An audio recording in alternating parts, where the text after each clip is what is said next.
Le sens de la raison qui m'entraîne à chaque pas sur le devant de la scène. J'ai trouvé le sens de la vie que je Faut que tu mène. te rapproches, Marie. D'accord, je me rapproche, y est.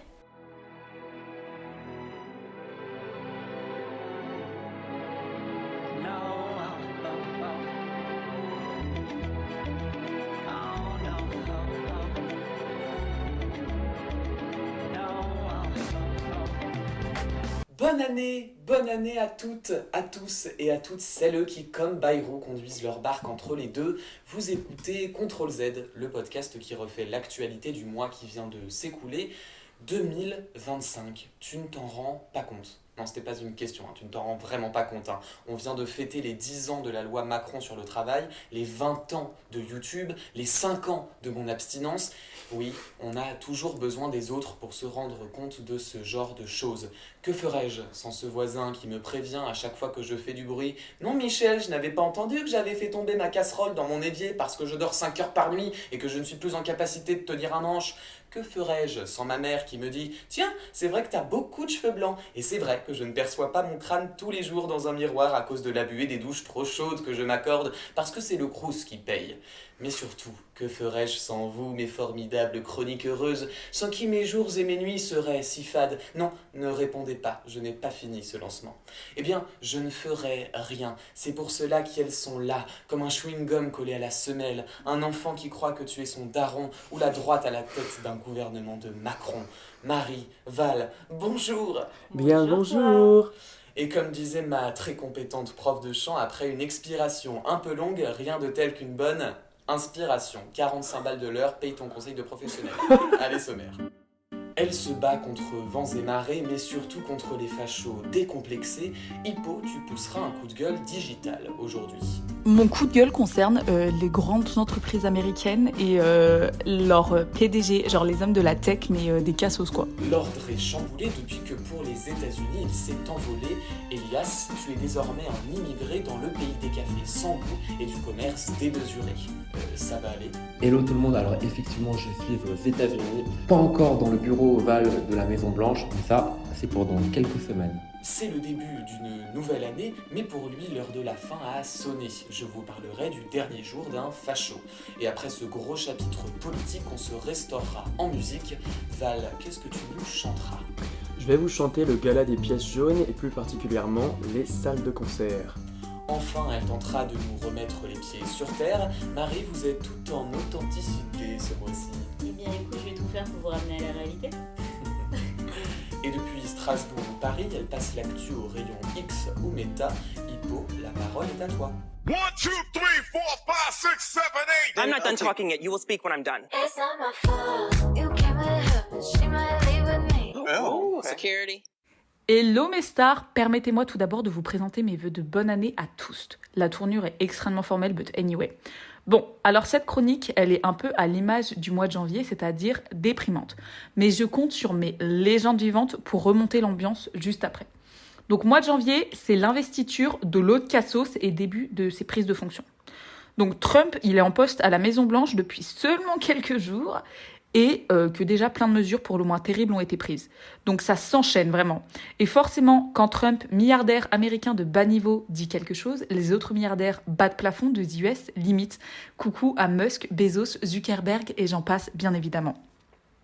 Le cirque de la connerie a commencé le 10 janvier lorsque Meta, dirigé par Zuckerberg, a annoncé, et je cite, « supprimer un certain nombre de restrictions sur des sujets comme l'immigration, l'identité de genre et le genre qui sont au cœur des débats politiques fréquents. » Une très bonne idée en perspective. Pour rappel, Meta, c'est Facebook, Insta et WhatsApp, des applications qu'on utilise quotidiennement ou quasi quotidiennement. Donc, au nom de la liberté d'expression et des débats politiques fréquents, il est désormais possible de dire que les personnes queer sont des malades mentaux ou autres atrocités du même style. Mais en fait, c'est pas la liberté d'expression, ça. C'est juste un délit inscrit dans le code pénal à l'article 225-1. J'en profite pour faire un petit rappel de ce qu'est la liberté d'expression parce qu'il y a deux parties dans la définition et on oublie assez souvent la deuxième. La liberté d'expression, c'est un droit qui est très clairement important et personne ne le remettra en cause, Mais il y a aussi des limites. On ne peut pas tout dire sous couvert de la liberté d'expression. Il y a aussi des lois qu'il faut respecter. Donc en 2025, il est maintenant possible de dire que les personnes queer sont des malades mentaux, comme si on était revenu dans les années 1910. Vraiment la cata. Et, by the way, un très grand applaudissement aux salariés du groupe qui ont posé des arrêts maladie au titre de leur supposée maladie mentale. Vraiment, cœur sur vous, on vous embrasse. Sauf que ça, c'est pas tout. Plein de grosses entreprises ont relevé leur politique DEI, diversité, équité et inclusion. Donc, petite liste non exhaustive de ceux qui l'ont fait, tels que McDo, Walmart, Target, Amazon, Meta, Harley Davidson, Ford et Tesla ne devraient pas trop tarder vu que l'autre se permet de faire des saluts nazis. En fait, c'est vraiment les plus grosses entreprises du marché américain, voire même du marché mondial. Ça vous donne une idée globale de ce qui est en train de se passer. Petit exemple de ce qu'ils ont fait, Meta a par exemple retiré les protections hygiéniques des toilettes hommes pour les personnes transgenres. Amazon a supprimé toutes les mesures qui existaient envers les personnes queer et les personnes racisées travaillant chez eux. Et en fait, le point commun à tout ça, c'est l'élection de Trump. Il était président des États-Unis depuis même pas une semaine, que tous les patrons, tous des hommes blancs, cisgenres, hétéros, of course, s'empressent déjà de mettre des politiques queerphobes, sexistes et racistes. Tous ces patrons, ils prêtent donc allégeance à Trump, nouveau président des US, première puissance mondiale et d'extrême droite. Mais c'est hyper dangereux, parce que déjà que le pouvoir politique et judiciaire est entre les mains de l'extrême droite aux US, mais le pouvoir économique aussi. Cela montre bien que le principal souci de ces gens, ce n'est pas d'œuvrer pour qu'on vive dans un monde meilleur pour chacun, mais bien s'emparer du pouvoir et de le garder et de ne plus jamais s'en défaire. Tout ce qui avait été acquis au cours des dernières années, tous les progrès faits ont été balayés comme ça, en quelques jours, par des hommes multimilliardaires avides de pouvoir et de contrôle. L'extrême droite est un danger et sera toujours un danger. On sait quand elle accède au pouvoir, on ne sait jamais quand elle le redonne. Merci Hippo pour ces précieux éclairages. Hippo, du coup, tu as quitté Twitter et Meta, ça y est. Alors, j'ai quitté Twitter, j'ai désinstallé l'application et j'y suis retournée une fois depuis que j'ai désinstallé. C'était juste après le gala des pièces jaunes pour voir les réactions des ARMY sur J-Hub, mon bébé BTS. Meta, pas trop, parce qu'il y a WhatsApp et Insta. Et en vrai, on va pas se mentir, c'est quand même assez chaud de quitter tous les réseaux sociaux parce qu'en fait, aujourd'hui, on est un peu dépendant. Par exemple, WhatsApp, on va pas se mentir, c'est pas qu'un réseau social. C'est aussi un moyen de converser avec des gens à l'étranger. Par exemple, moi, je l'utilise pour le boulot. Donc, un petit peu compliqué. Mais effectivement, j'ai quitté Twitter et du coup, je suis passée à Blue Skies. Et nous, les loulous, on fait quoi avec ces réseaux? On va sur Blue Sky ou on reste chez Musk et Zuckerberg? Mais tu sais que au premier deck, j'ai vu aussi une amie qui en parlait et qui disait je fais un petit post random en mode photo dump, mais en fait, indirectement, ça contribue à donner des sous à X et Y, enfin en l'occurrence Zuckerberg. Et c'est vrai que premier deck, j'y ai déjà pensé pour limiter la casse parce que je suis sur plusieurs réseaux sociaux numériques.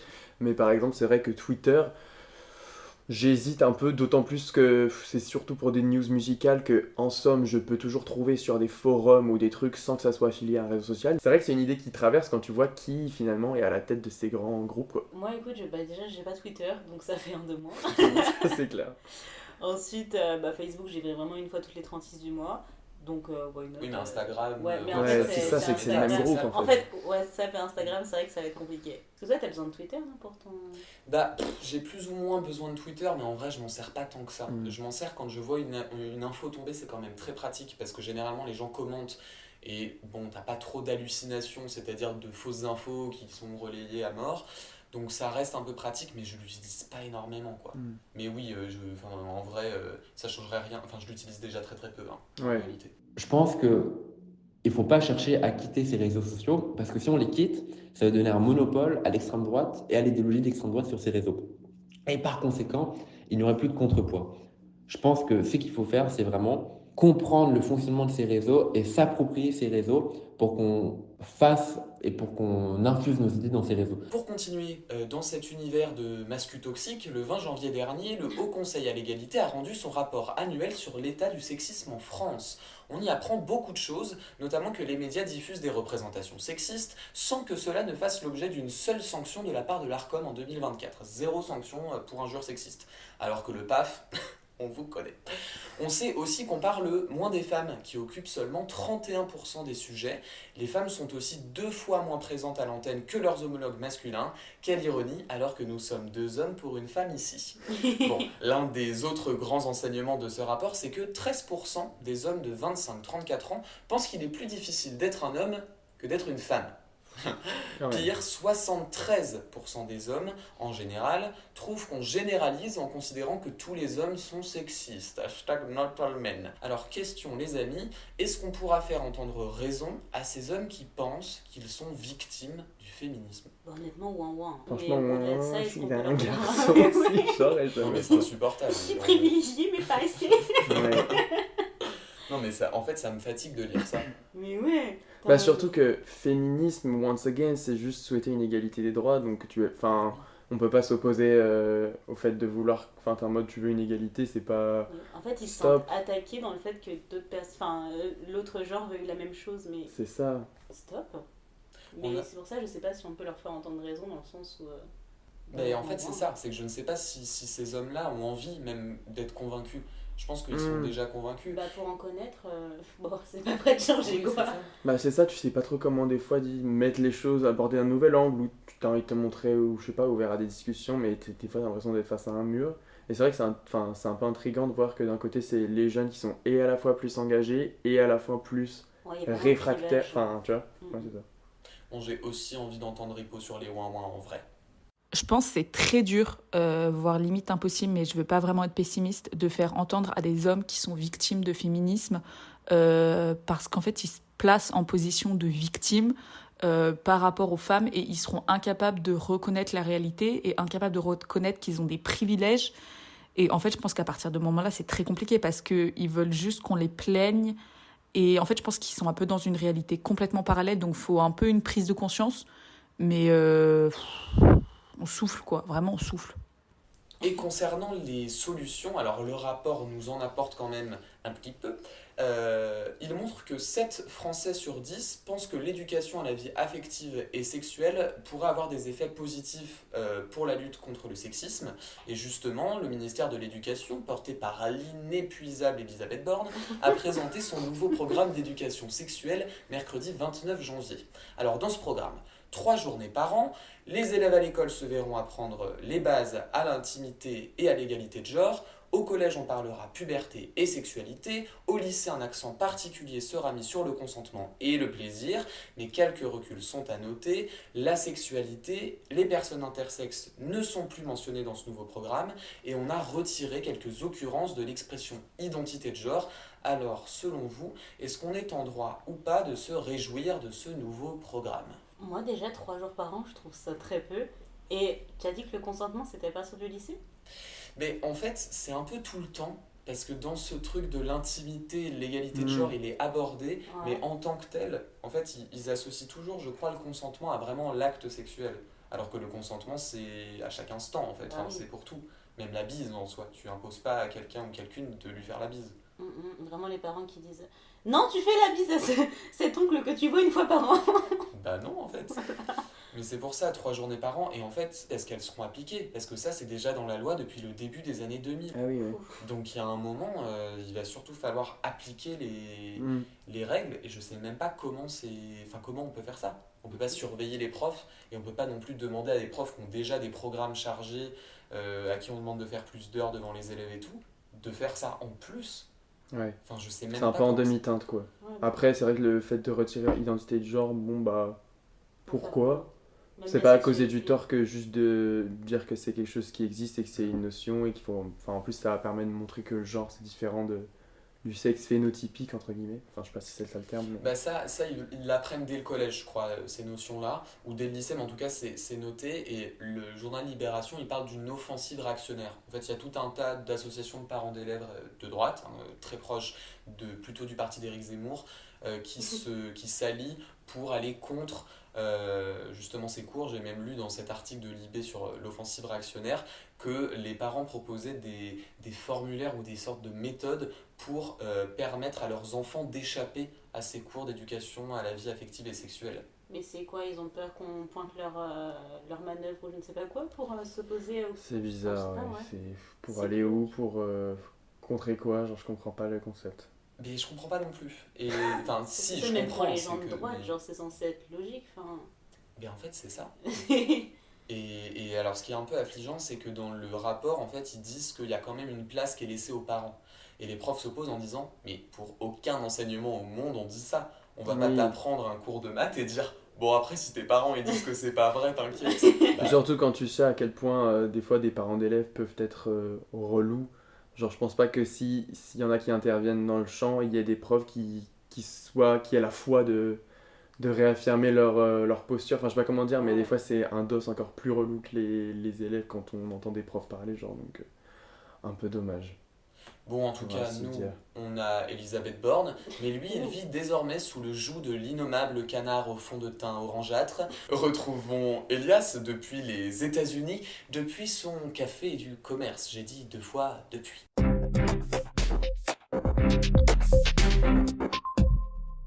Ici Houston, je confirme être bien arrivé aux États-Unis. Alors, le 27 janvier 2025, Donald Trump a intensifié son offensive anti-immigration avec une série de décrets qui montrent sa détermination à renforcer ses politiques de fermeture. Il a commencé par s'attaquer aux droits des immigrants en révisant le droit du sol, excluant de facto des millions d'enfants nés sur le sol américain de la citoyenneté. La politique migratoire se fait plus dure, plus raciste et plus exclusive chaque jour, alimentant une vision de l'Amérique qui exclut une partie de sa population et même de ses enfants sous prétexte de nationalisme économique. Dans le même temps, Trump a retiré les États-Unis de l'accord de Paris et de l'OMS, prenant des décisions qui fragilisent davantage la position mondiale des États-Unis et ignorent les impératifs environnementaux et sanitaires globaux. Ces décisions ne sont pas simplement symboliques, elles montrent un véritable choix de privilégier les intérêts de court terme en sacrifiant des engagements cruciaux face aux crises climatiques et sanitaires mondiales. Un véritable retournement face aux efforts internationaux pour une planète plus juste et plus durable. Les attaques ne sont pas limitées à l'extérieur. À l'intérieur des États-Unis, Trump a entrepris de supprimer les politiques de soutien aux personnes LGBT tout en demandant le licenciement des fonctionnaires chargés de promouvoir la diversité et l'inclusion dans l'administration.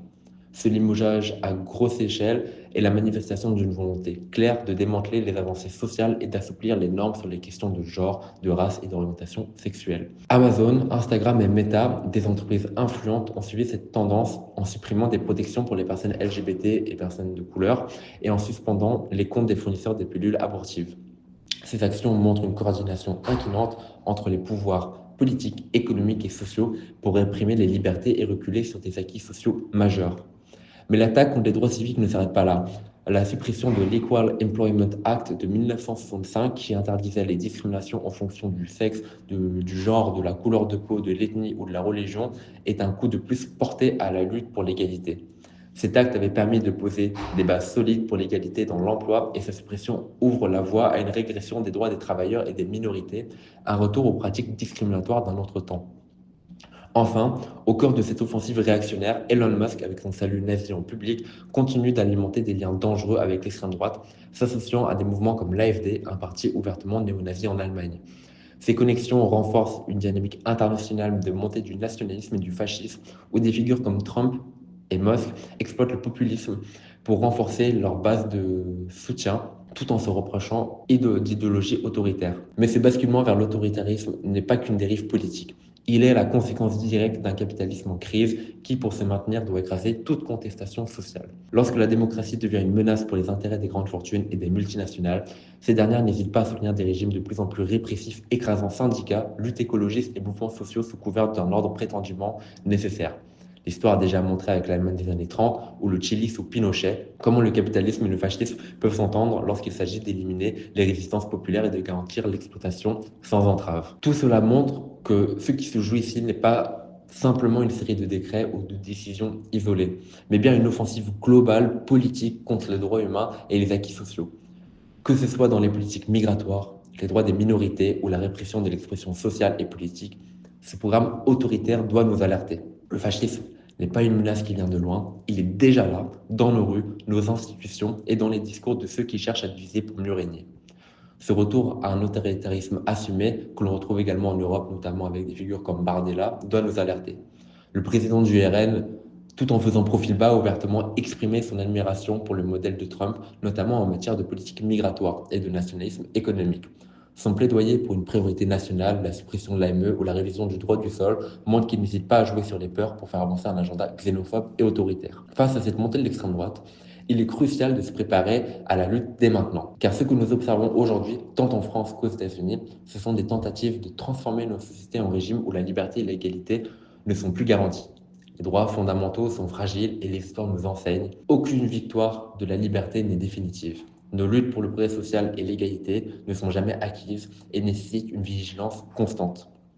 Les démocraties, comme nous l'avons vu à maintes reprises, peuvent se déliter sous le poids des menaces internes et les régimes autoritaires ne tardent jamais à se renforcer une fois au pouvoir.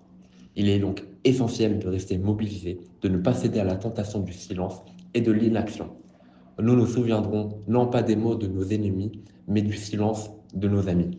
Chaque décision, chaque décret qui semble éloigné des préoccupations quotidiennes peut être un pas vers un recul historique. Nous devons nous défendre, non seulement contre les politiques répressives, mais aussi contre l'idéologie de la division qui cherche à nous déchirer. Le combat commence dès aujourd'hui, ici et maintenant. L'histoire des droits humains est une histoire de résistance et il est plus que jamais nécessaire de prendre possession et de défendre nos libertés avec force et détermination. Le 27 janvier, en cette date marquant le 80e anniversaire de la libération d'Auschwitz, nous rendons hommage aux derniers survivants tout en rappelant que notre vigilance reste indispensable pour que jamais un tel abîme ne se reproduise. Merci beaucoup, Elias, pour ce compte-rendu des 2 premières semaines de Trump à la Maison-Blanche. Toi qui vis désormais aux États-Unis, est-ce que cette idéologie raciste, sexiste, transphobe et j'en passe a infusé ton université et comment ? Pour l'instant, cette idée trumpienne, elle n'a pas encore infusé dans l'université. Je pense que vu que c'est des milieux universitaires, il y a quand même une certaine réflexion et il y a plein de clubs LGBT, antiracisme, lutte contre les discriminations. Donc je pense qu'il y a encore des barrières, surtout dans les jeunes générations. Après, voilà, peut-être qu'elle va infuser plus tard. Notamment, on voit que, notamment sur tout ce qui est numérique, donc là, je parle de Meta, de TikTok, de X, où en fait, il y a eu une suppression de tout ce qui est fact-checking et une suppression voilà, de plein de contrepoids, et ça va être la porte ouverte pour la désinformation et les fake news. Et je pense il y a plus de chances que ce soit à ce moment-là que l'idéologie trumpienne infuse, parce que les gens vont être tellement confrontés à des fake news et tout, qu'ils vont finir par y croire. Donc pour l'instant, non.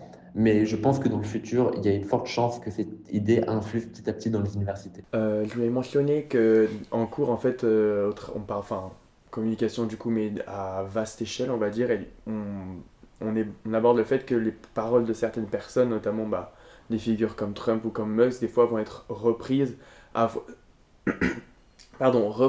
foison et on en fait tout des sujets. Oui, c'était sur l'idée d'agenda setting, les faits que les médias, notamment les chaînes télé, etc., nous disent pas comment penser, mais à quoi penser, entre guillemets, en tout cas les sujets qu'on met sur la table, et que des fois, bon, en l'occurrence, c'est des priorités, et d'autres, c'est des trucs où c'est juste rentrer dans le jeu de la provoque qu'ils exercent. Alors après, c'est pas juste une provoque dans le vent, dans la mesure où c'est des gens qui ont bel et bien du pouvoir, dont les décisions ont des répercussions. On souffle, comme dirait Hippo. Ah mais vraiment, je sais même pas quoi faire. Le gars a vraiment pris son réseau social comme un joujou. C'est et ça. En plus, au-delà même de l'agenda setting ou de la mise sur agenda, comme on dit en bon français,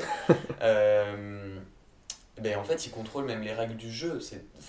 Là, pour le coup, c'est même au-delà, je pense, que de l'agenda setting. C'est que, normalement, la mise sur agenda, tu décides pas vraiment de la réception que les gens ont de ces idées. Or là, il utilise les plateformes pour... il ne valorise que ces idées-là. Ou en tout cas, il les favorise. Donc c'est terrifiant. C'est vraiment une dinguerie. Et le fait que beaucoup de milliardaires aient rejoint Trump en mode, comme on disait, Meta, Amazon, tout ça, je suis en mode, mais vous faites quoi en fait ? C'est quoi c'est ce qu'il dit Elias, c'est le fait que ça, c'est pas juste des milliardaires qui jouent le jeu du capitalisme, pour reprendre les gros mots, et qui s'enrichissent as fuck. C'est juste là, ça entre dans des frontières politiques, et forcément c'est un soutien financier énorme, c'est de l'influence en plus, et pas dans le bon sens, quoi. Et dans sa chronique, il parle aussi du fait que ça peut arriver chez nous. Est-ce que vous pensez que les gens en France en sont à ce point de conneries ? Je pense qu'on va y venir en tout cas. Ah ouais ? Moi je pense qu'il y a quand même un peu un mépris des US qui fait que même si t'as des idées qui se rejoignent, t'as peut-être quand même envie de te dire « Ah, c'est vraiment des dingos, c'est ricains ». Genre t'as peut-être pas envie d'aspirer à ce que le schéma soit calqué, même si on a aussi des extrêmes et tout, mais... Après, en tout cas, mépris des US, pas par tout le monde. Je sais que les personnes que je côtoie qui sont d'extrême droite ou quoi que ce soit, c'est plus une glorification, entre guillemets, du système états-unien. Ouais. Donc, justement, moi, je pense pas s'en rapprocher Mm. malheureusement. Et vous, Hippo, Elias, qui êtes proche de cette culture américaine, mais aussi proche de cette culture française, que pensez-vous de l'arrivée de ces extrêmes en France ? Je pense qu'on n'est clairement pas à l'abri que ça arrive en France. Ça arrive déjà un peu quand on voit tout ce qui est raconté à la télé. On a l'impression que il existe que le wokisme et l'immigration en France, que c'est les seuls problèmes de ce pays, que en fait, il y a rien d'autre qui existe. Donc ouais, je pense que c'est possible que ça arrive en France et ça fait vraiment flipper. D'un point de vue historique, on a toujours 10-15 ans de retard sur ce qui se passe aux États-Unis et en Angleterre. Par exemple, le centrisme, ça a été avec Tony Blair dans les années 90, Bill Clinton aussi dans les années 90, donc on a toujours du retard. Et je pense que le fascisme peut concrètement arriver en France. Déjà, on a déjà les partis fascistes comme le RN, Reconquête, et on a même du coup certains partis dits centristes, dits modérés, qui reprennent les thèmes de l'extrême droite. Par exemple, Bayrou qui parle de grand remplacement. Maintenant, en France et en Europe, on ne dispose pas de plateformes numériques comme X, comme TikTok, comme Meta. Et du coup, c'est à la merci des Américains. Les Américains, aujourd'hui, les géants de la tech, Zuckerberg, Bezos et même Musk, du coup, sont à la merci de Trump. Donc concrètement, on va être ouvert on va avoir une explosion des fake news sur les réseaux, il y aura plus de fact-checking ou quoi. Et en plus de ça, les milliardaires français, ils vont prendre exemple sur les États-Unis. Par exemple, Bolloré. On l'a déjà vu avec CNews. Par exemple, Bernard Arnault, qui est revenu des États-Unis, qui est venu pleurnicher, disant ah non, mais on paye trop d'impôts en France et tout. À tout moment, ils vont lâcher Macron pour se tourner vers les fascistes. Donc, je pense qu'on va y arriver tôt ou tard. Maintenant, est-ce qu'ils vont arriver au pouvoir? C'est la grande question. Mais pour être sûr qu'ils n'arrivent pas au pouvoir, il faut commencer la lutte dès maintenant. Et toi, qu'est-ce que t'en penses ? Je suis plutôt de l'avis de Val. J'ai l'impression que Trump fonctionne quand même encore un peu comme un repoussoir. Il faut se dire aussi que les médias ne sont pas forcément le reflet des opinions publiques, Non. sachant que l'opinion publique en soi n'existe pas, donc, enfin en tout cas pas de manière unifiée.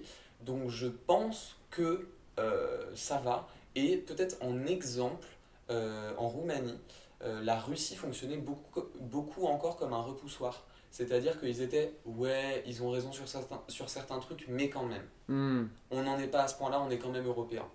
Et Ouais. j'espère que ça fonctionnera pareil chez nous. Mais en tout cas, quelle indignité. Un néofasciste à la tête de l'État, alors que chez nous, la menace vient de s'éteindre. Ah non, c'est pas du tout ce qu'on disait. Je pensais, pardon. Erwan, Jean-Marie Le Pen est mort. Je me préparais tragiquement mais sûrement à mon partiel d'économie quand une camarade m'a appris mardi 7 janvier que l'un des plus grands fascistes français de l'histoire était décédé. Bonne année. Et oui, c'est exactement ce que j'ai déclaré. Et puis j'ai pensé. Oui, j'ai pensé. J'ai pensé et je me suis dit que je ne pensais pas assez souvent, comme cette fois où j'ai demandé à Elias si sa famille nord-irlandaise était raciste envers les Français. En somme, j'ai demandé à Elias si le racisme anti-blanc existait. Oui, baguette. Allez, revenons-en à nos fachos. J'étais donc un homme stressé, mais un homme comblé. 2025 venait à peine de commencer que Le Pen lâchait déjà l'affaire. De Paris à Lyon, en passant par Rennes, Marseille ou Strasbourg, des milliers de personnes se réunissaient pour célébrer le dernier jour du facho. Je veux l'entendre en stéréo et te dire Ah oui. qu'il n'y a rien de plus beau. Mais après la joie vient la prise de conscience. Jean-Marie Le Pen n'est pas mort. Non, je ne vais pas me lancer dans des théories complotistes à la con. Et si Le Pen avait rejoint Michael Jackson sur une île paradisiaque? Pause. Jackson qui passe du noir au blanc est mort. Le Pen, un blanc qui passe les noirs et les arabes à tabac est mort. Coïncidence? La vraie prise de conscience, c'est plutôt celle que les idées fascistes continuent de contaminer notre débat public. Lundi 27 janvier, notre nouveau Premier ministre François Bayrou déclare que la France ressentait un sentiment de submersion migratoire. Mais oui, quoi de plus intelligent que de reprendre un thème de l'extrême droite, l'immigration, que d'utiliser les mêmes mots que l'extrême droite pour en parler, submersion, et de s'en remettre à je ne sais quel sentiment pour argumenter comme l'extrême droite sur l'immigration. Et ce pourquoi? Pour combattre l'extrême droite. C'est une très mauvaise technique, très très mauvaise technique François. Non, comme je disais à mon ex quand il spéculait sur la taille de son pénis, revenons-en aux chiffres. Et les chiffres, des études statistiques. Pas des sondages d'opinion à la con produits par des médias de droite. Demandez à Michel, 50 ans, ce qu'il pense de l'immigration. Je rappelle que c'est comme me demander d'écrire un traité en physique quantique appliquée. Il n'y connaît rien, Michel. Pas plus que moi d'ailleurs. Alors arrêtez de demander l'avis aux gens sur tout et n'importe quoi avant d'ériger le résultat de ces fausses enquêtes en vérité générale. Que 2 tiers ou 2% des Françaises et des Français pensent qu'il y a ou pas une submersion, bien, ça ne fonde aucune réalité. Alors, selon France Info, qui reprend les chiffres de l'INSEE, en 2023, seulement 8,2% de la population en France étaient des étrangers. Moralité, allez voter dès que vous le pouvez pour aller grand remplacer la famille Le Pen et ses idées, que ce soit à Matignon, à Bruxelles ou à l'Assemblée. Et en attendant la mort d'un autre facho, ou pour être sûr de ne pas vous ennuyer jusqu'à la fin de l'hiver, comme dirait Nick Idol, aimez-vous comme vous êtes, et la vie sera toujours une fête. Musique. Le dernier jour du facho, je veux le chanter au micro et te dire qu'il n'y a rien de plus beau.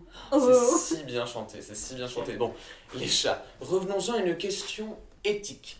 Personnellement, est-ce que vous pensez qu'on peut célébrer ou au moins se réjouir de la mort de Jean-Marie Le Pen? Je pense que c'est la fin d'un symbole, enfin un symbole, mais comme tu l'as dit, ça, disons que le mal est fait, quoi, entre guillemets, et bah, les idées ont été répandues, donc j'avoue que beaucoup ont repartagé, ou moi j'étais en mode « Ah, ok, mais la relève est là, quoi, donc... » Moi, j'avoue que j'aurais aimé qu'on n'en parle pas du tout. Enfin, qu'en général, genre dans l'actualité, j'aurais aimé que ce soit genre une anecdote, rien. Là, le fait que ce soit autant mis en avant dans les médias et même tout autour de nous, etc., ça montre qu'il a réussi. Vous, Hippo, Elias, est-ce que vous vous êtes réjoui de cette mort? Jean-Marie Le Pen, c'était un fasciste, xénophobe, homophobe, sexiste, tortionnaire. On va pas pleurer sa mort. Voilà. Allez, pour en finir avec ces illustres hommes, ce mois-ci, Macron a promu de nombreuses personnes à l'ordre de la Légion d'honneur. Beaucoup de personnes du comité d'organisation des JO de Paris ont été récompensées, parmi eux Thomas Joly, ou encore Anne Hidalgo et même Valérie Pécresse.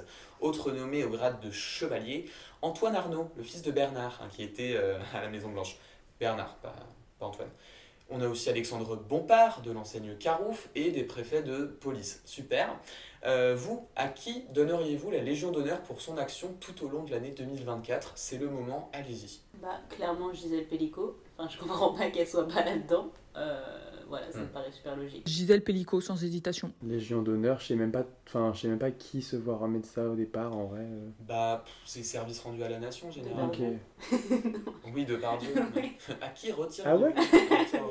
À qui je donnerais la Légion d'honneur? C'est une excellente question. Je pense que je la donnerais à tous les militants qui ont fourni un travail extraordinaire, notamment cet été et dans l'entre-deux tours, pour faire reculer l'extrême droite et pour faire gagner la gauche. Mais en termes de personnalité, alors là c'est très compliqué, mais moi je pense que je le donnerais à Clémence Guettet, qui a fait un travail remarquable cette année, notamment dans l'élaboration du nouveau programme, l'avenir en commun, et pour du coup la création du NFP. Je sais qu'il y en a un qui mériterait un petit peu d'avoir sa Légion d'honneur à un moment ou un autre. Et d'ailleurs, c'est avec lui qu'on va refermer enfin cette page de politique. Val, partons en musique. Qu'est-ce que tu me chantes là? Let's go.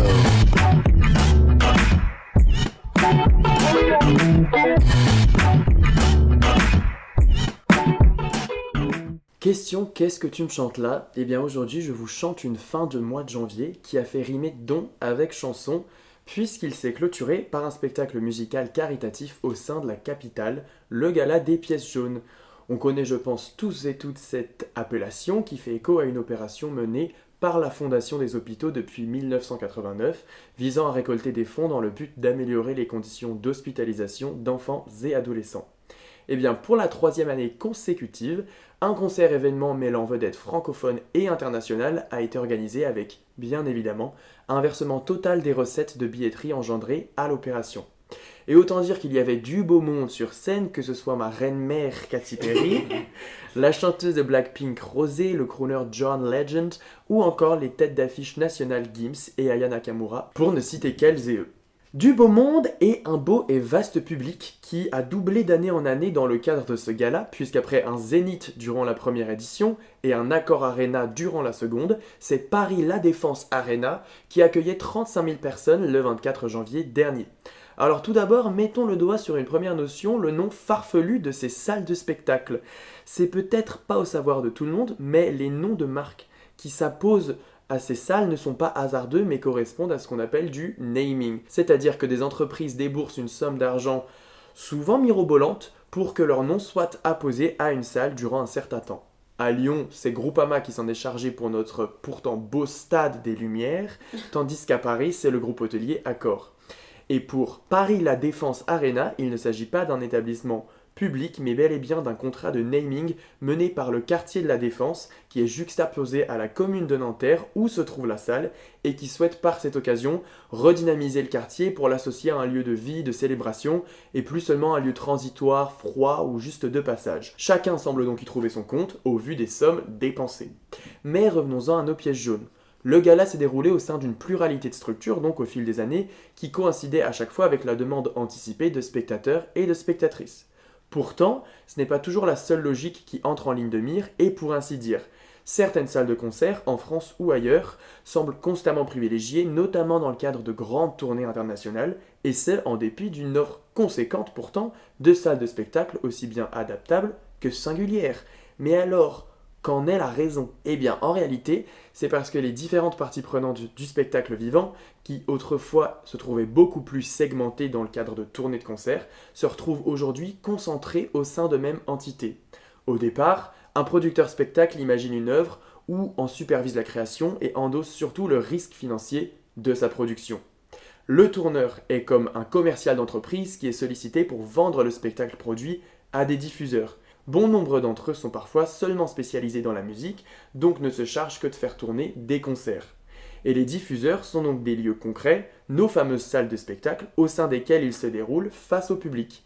Sauf que, à l'heure actuelle, deux groupes leaders internationaux prédominent dans le secteur du live show, Live Nation et AEG. Ce sont des groupes internationaux qui opèrent une réelle intégration verticale de toute la chaîne du spectacle vivant pour reprendre des notions économiques.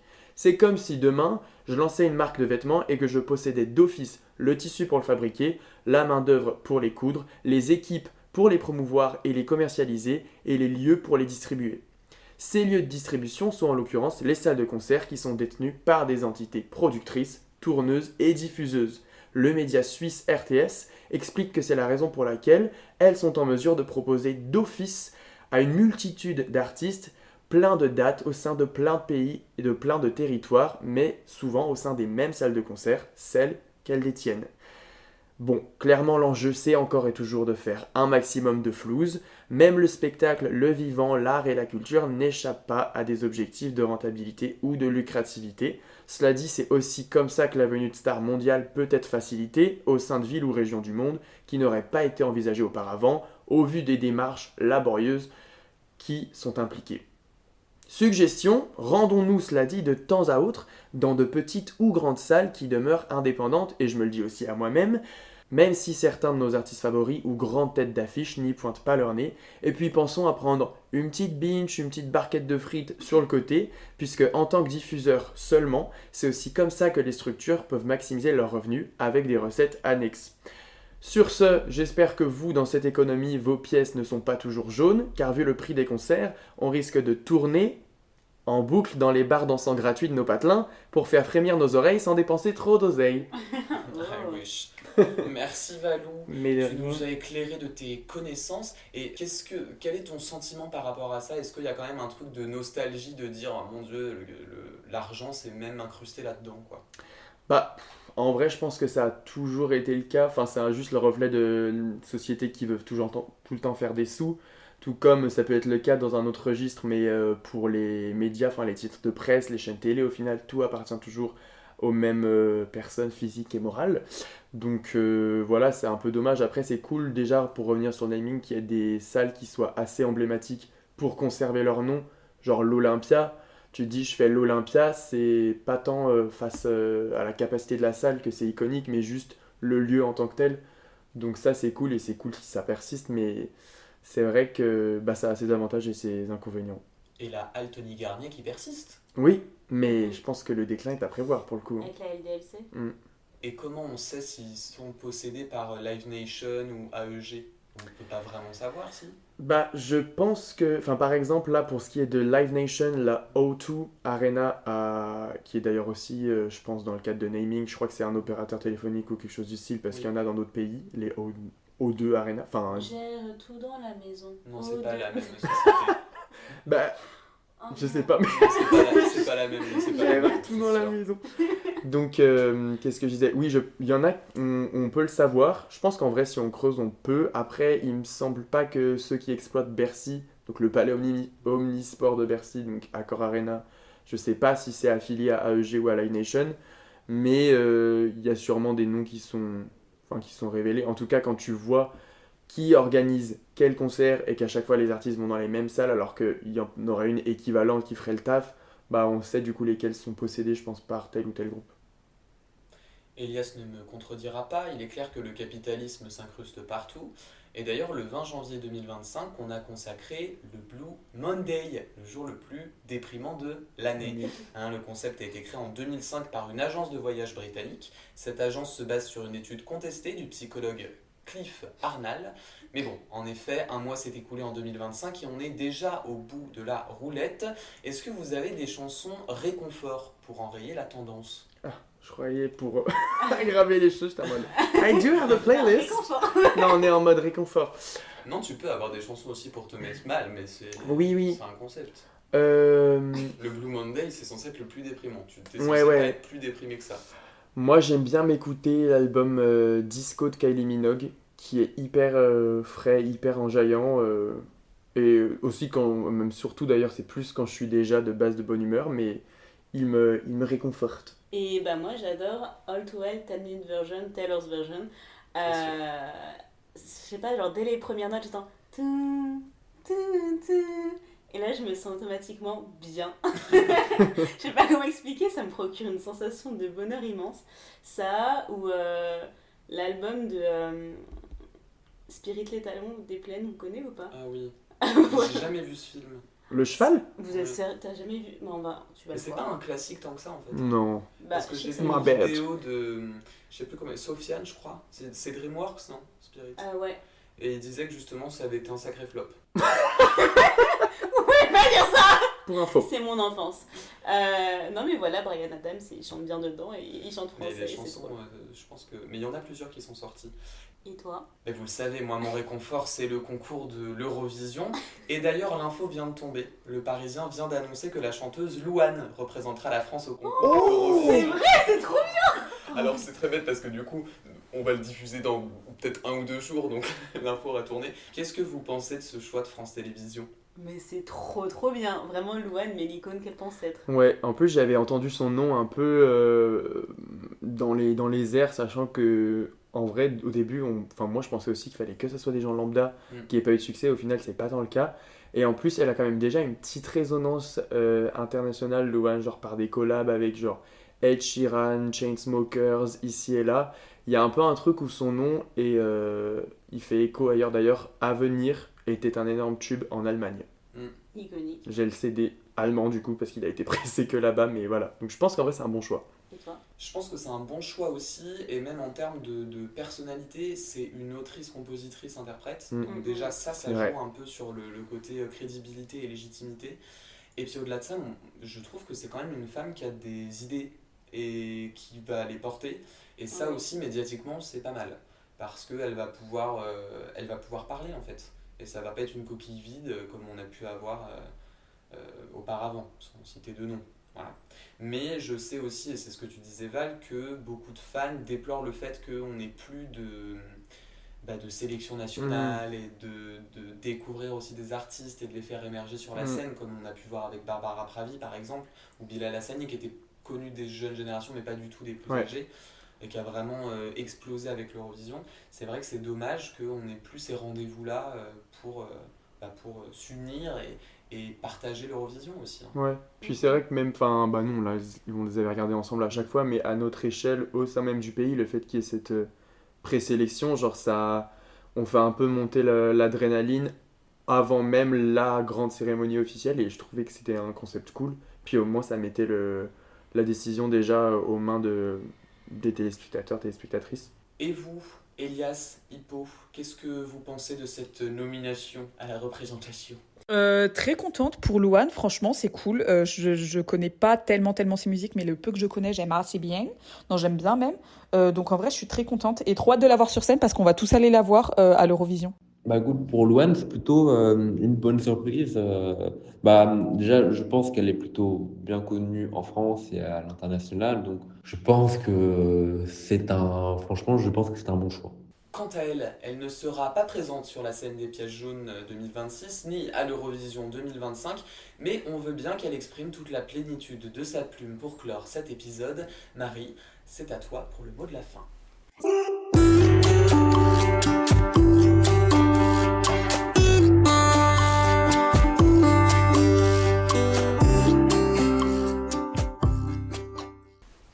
Hello jeunes gens.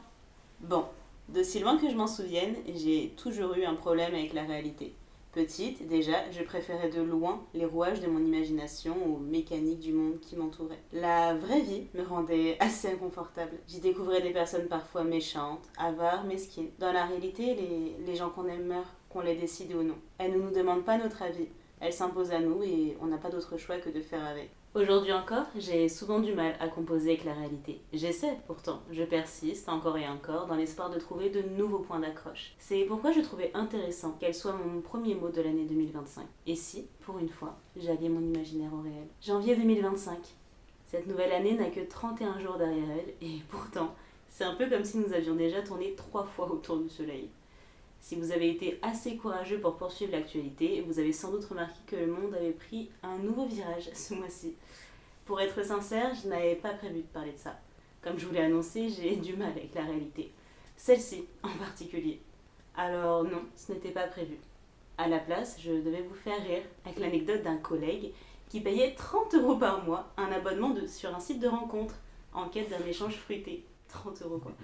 Il m'avait même autorisé à parler d'une de ses matchs, qui lui racontait qu'elle avait noyé son chien. Oh. Bon, là comme ça, c'est pas drôle du tout, j'en ai conscience. Mais j'en aurais fait quelque chose d'hilarant. Et si ça n'avait pas marché, j'aurais alors enchaîné avec mon premier contrôle de police. Ça, ou ma hiérarchie qui me fait caca dessus. Là, vous auriez ri, c'est certain. Mais je crains que l'heure ne soit pas à la plaisanterie. Pas quand des millions de personnes donneraient tout pour se réveiller du cauchemar dans lequel un canard trop cuit les a plongés. Mesures anti-trans, anti-IVG, anti-droit humain. En fait, anti tout ce qui n'est pas un homme cis, hétéro, riche et blanc. J'aimerais me dire que tout cela est encore lointain. Un océan pour nous séparer, ça devrait être suffisant, non ? Et pourtant, je ne peux m'empêcher de penser que les demeurés qui ont élu ce psychopathe sont les mêmes qui qualifient un parti fasciste de seule solution pour sauver la France et leur ex-leader de grand homme. La grandeur, parlons-en. On parle beaucoup d'elle dans les histoires. Dans les livres, elle est associée aux héros qui sauvent les opprimés d'un système injuste et cruel. Dans les films, on nous explique que la vraie grandeur se mesure à la force du cœur et non à celle des poings. Hercule, si tu nous vois.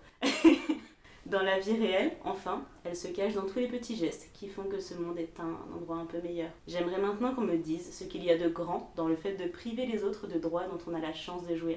Les privilégiés sont-ils insécures à ce point ? Oui, Elon, c'est aussi de toi dont je parle. Je ne te salue pas, tu t'en doutes. Je n'ai pas très envie de revenir 80 ans en arrière. Bref, vous voyez où je veux en venir quand je vous dis que j'ai un problème avec la réalité ? C'est sans doute pour ça que je préfère me réfugier auprès de mes personnages de papier. Loin, très loin du monde qui m'entoure. Avec eux, pas de génocide, d'agression sexuelle ou je ne sais quelle autre merveille dont les hommes ont le secret. Je reste dans ma bulle, à l'abri des atrocités qui pourraient ternir mon humeur. Mais maintenant que je vous l'écris, je crois déceler une certaine forme de malhonnêteté dans mes propos. Mes histoires ne sont rien sans mon imagination, mais mon imagination n'est rien sans la réalité dans laquelle elle baigne. Que je le veuille ou non, ce monde m'inspire tant dans ce qu'il a de meilleur que dans ce qu'il fait de pire. Tout est une question d'équilibre. Si je me noie dans l'un, je perds l'autre. C'est un peu ce qui est arrivé ce mois-ci. J'ai été happée par l'actualité, mes enjeux personnels et le vide émotionnel qui en a découlé. Résultat, panne d'inspiration. Ça explique peut-être une partie du cynisme de cette chronique. Tout me semblait trop réel. À la place, j'ai préféré plonger dans le vide abyssal de mes émotions avec créer au contact de mon environnement. Trop, beaucoup trop, et puis plus rien. J'ai passé mon début d'année à alterner entre des phases de rire, de pleurs et de rien. J'ai l'habitude des deux autres, mais j'avoue que cette dernière ne m'était pas aussi commune. C'est de ce sentiment qu'a découlé le mot du mois. Après le bonheur du nouvel an passé ensemble, des effusions de joie, de la sérénité retrouvée, le retour à la réalité fut un peu brutal. S'en est alors suivi tout un questionnement autour de mes aspirations, la vie, le monde. Bref, j'ai fait ma drama queen. J'ai compris que la réalité nous renvoyait à ce que l'on était, parfois un peu éloigné de ce qu'on voudrait être. Mais heureusement pour moi, cette fin de mois a signé, pour un moment au moins, la fin des tourments. J'espère qu'il en est de même pour vous. Et si ce n'est pas le cas, je vous déconseille le dernier album de Taylor Swift. Allez, bonne année à vous, jeunes filles. Merci Marie. Bravo Mary. Merci. Janvier t'a donc ramené à sa dure réalité. Est-ce que tu as eu des techniques particulières pour te reconnecter à nous? J'avoue que mon chat m'a aidé. Et sinon, en vrai, la communication, j'ai su communiquer que ça allait pas. Et je me suis dit, bah, si c'est un état qui dure, j'allais faire quelque chose ou quoi. Mais voilà, je sais que, enfin, de toute façon, je sais que mes émotions, elles varient, elles sont un peu instables. Donc, c'est là, quoi. Est-ce que ça vous arrive, vous autres, d'avoir ce sentiment aussi de déconnexion, d'être un peu en surplomb de tout ce qui se passe ou en sous-plomb, peut-être? Oui, un peu de temps à autre, on va pas se mentir. Après, ouais, en vrai, c'est. Des fois, tu contrôles pas, puis tu te rends compte que t'es dans tes pensées ou genre t'es ailleurs et ça dure plus ou moins longtemps. Après, le but, c'est de pas rester dans cette vision parallèle des choses, quoi. Mais des fois, c'est vrai que c'est compliqué. Donc, il faut prendre soin de soi. Ouais, faut en parler en fait, quand il y a ces moments de déconnexion, on comprend plus trop ce qui se passe, on va subir complètement tout ce qui nous arrive, que ce soit en termes de phénomènes dans la vie ou d'émotions, et le plus simple c'est d'en parler en fait, de dire bah voilà ce qui se passe, voilà ce que je ressens, et rien que de mettre des mots dessus te permet généralement de reconnecter un peu avec ce réel-là. S'exprimer, enfin, même faire des choses soi-même, créer du palpable, enfin, je sais pas comment dire, mais. Des choses, pardon, je rembraye, c'était pas forcément nécessaire, mais genre, même au-delà des écrans, ou retrouver des. Je sais pas, genre de la. Je sais pas comment dire, mais par exemple, on parlait. La substance, non, mais on parlait le mois dernier, tout ce qui est parfois de se déconnecter, etc. Mais délibérément, en l'occurrence, bah, je sais que par exemple, j'essaye de prendre l'habitude à mon échelle le matin de pas direct regarder mon tel, et genre, bah, faire nos fameux mots fléchés. En somme, ça sonne insignifiant dit comme ça, mais. Je sais pas, genre ça fait entamer la journée et d'un côté c'est un petit truc cool qui est pas surplombant comme tu disais. Voilà, c'est une petite aparté. Et il y a une actu qui nous a aussi fait revenir à la réalité du monde dans lequel on vit. Il y a 10 ans, le 7 janvier 2015, les deux frères Kouachi assassinent 12 personnes dans les locaux du journal satirique Charlie Hebdo, attaque contre l'humour, contre le droit au blasphème et contre la liberté d'expression. On a tous été marqués par cette dure réalité. Et vous, est-ce que vous gardez un souvenir particulier de ces événements? Alors je sais que moi à l'époque, pour le coup, j'étais très déconnecté de tout ça. Et genre vraiment, je me renseignais pas du tout. Donc j'en avais eu écho, mais c'était pas. Moi, c'est plus ceux de novembre, malheureusement, vu qu'il y en a eu deux à Paris, à Paris la même année, qui m'avaient vraiment frappé. Et je me rappelle me faire la réflexion, genre j'avais l'impression que mes parents, bah forcément plus âgés, plus d'expérience, etc., ils avaient un recul de fou, pas un manque d'empathie, mais juste, bah, c'était là, quoi, c'était des nouvelles qui nous affectaient nous, mais il y en a partout, alors que moi, c'était vraiment en mode, quoi, mais comment, mais j'étais vraiment plus abasourdi par ce novembre, du coup. Moi, je me souviens d'une scène au collège, en gros, où ma mentalité a beaucoup évolué depuis. Mais j'étais un peu dans un mode, pas c'est bien fait, mais en mode, bah, en même temps, je suis pas pour leur caricature, etc. Et là, je trouvais ça offensant, etc.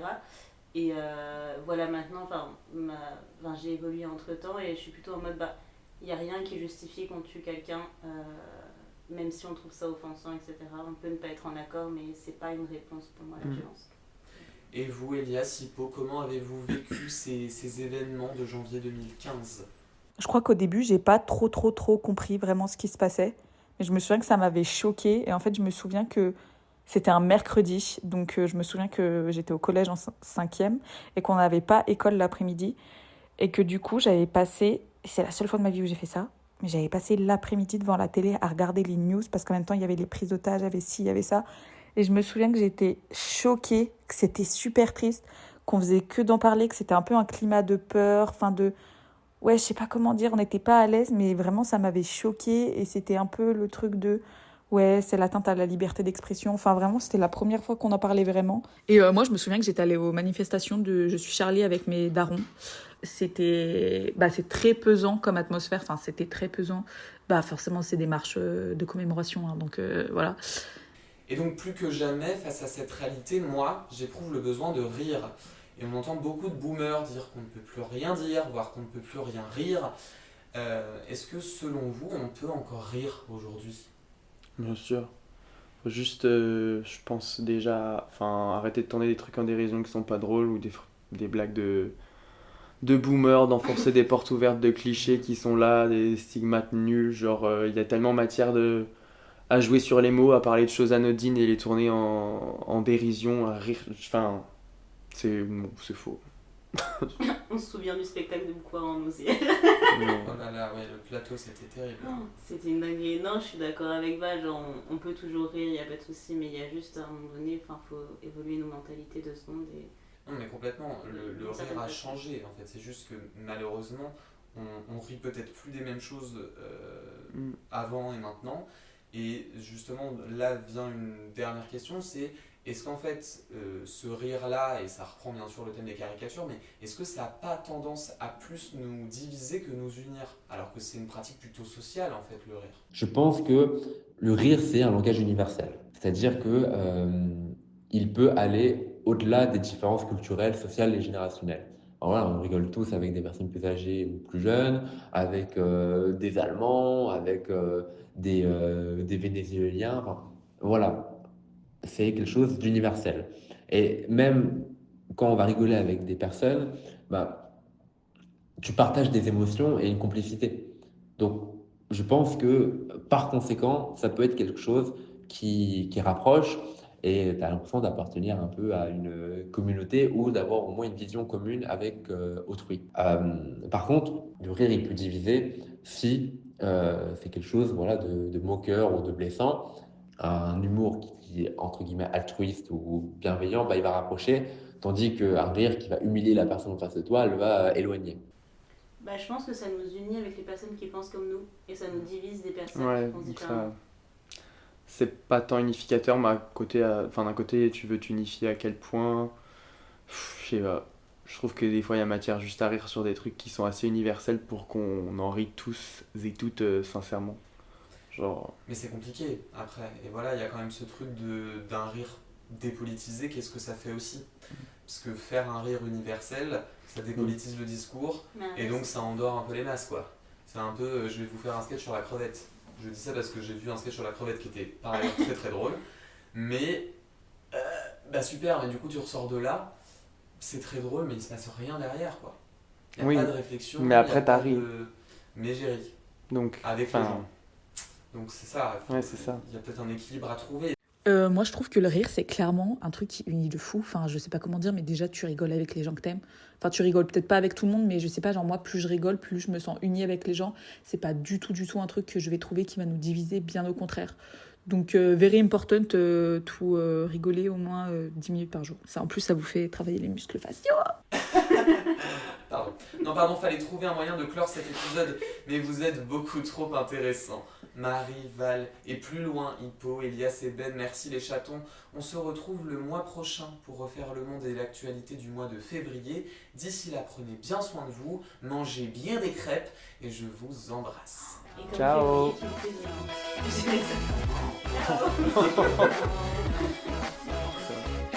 Never gonna stop.